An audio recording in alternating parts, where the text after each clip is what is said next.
The human warrior took a beautiful vampire woman as payment, then made her his wife. The war between humans and the blood clans had ended, but the scars ran deep. Villages had been razed, countless lives lost. The ancient vampire houses, once thought invincible, had been driven to their knees by steel, fire, and sunlight bombs. Among the scattered ruins, the victorious warriors gathered their spoils. In the aftermath of the final battle, General Kalen Ward stood before a shattered vampire stronghold. His blade was stained with dried blood, his armor scorched and cracked. Yet his eyes were calm as he surveyed the scene. The clan leader had surrendered, and by old code, one even vampires reluctantly honored, payment had to be given.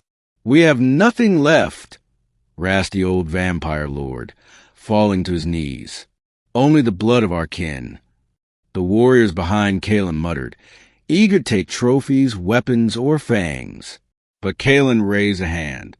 "There is one thing you do have." He stepped forward and pointed toward the shadows, where a tall, beautiful figure stood silent. Pale skin, moonlit hair that cascaded like silver mist, and eyes like garnets shimmering in a sea of night.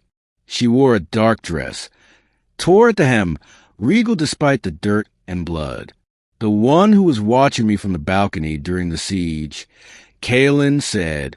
The vampire lord's eyes flicked toward her. "My daughter, Lyra." "Then let her be the payment." Gasps rippled through the humans. The vampires froze. Kalen's voice remained even. "She stood behind you as your world crumbled. Let her stand behind me now that mine has risen." The vampire lord bowed his head. "If that is what you demand, she is yours."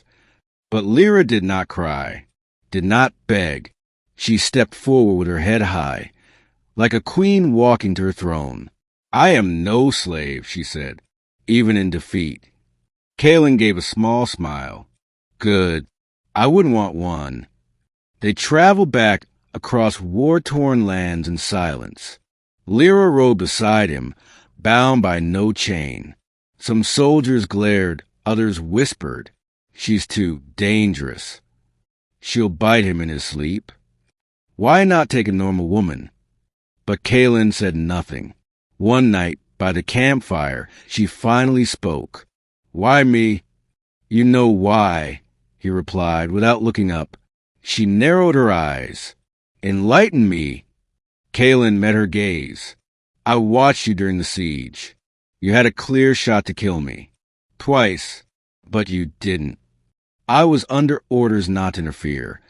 You were protecting the wounded civilians trying to escape through the tunnels," he said softly. "I saw you drag a child into shadows just before the wall collapsed.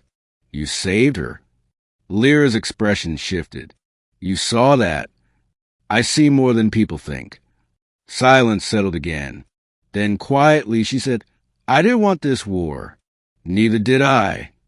Weeks passed. Lyra did not run. She did not attack.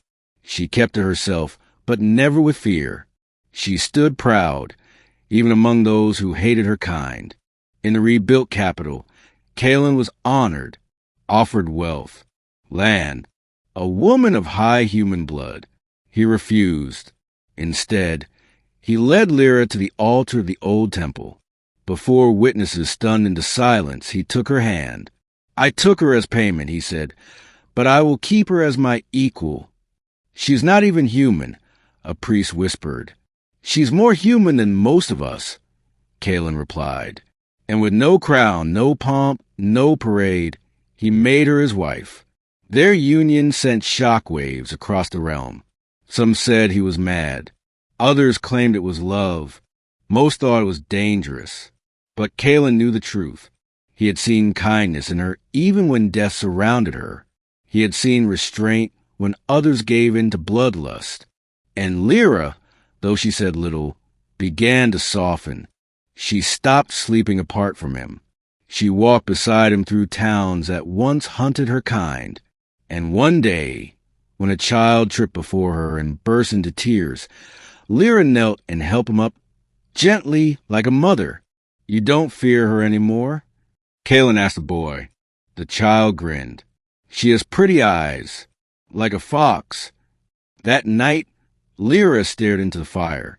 Do you regret it? Regret what? Choosing me, making me your wife.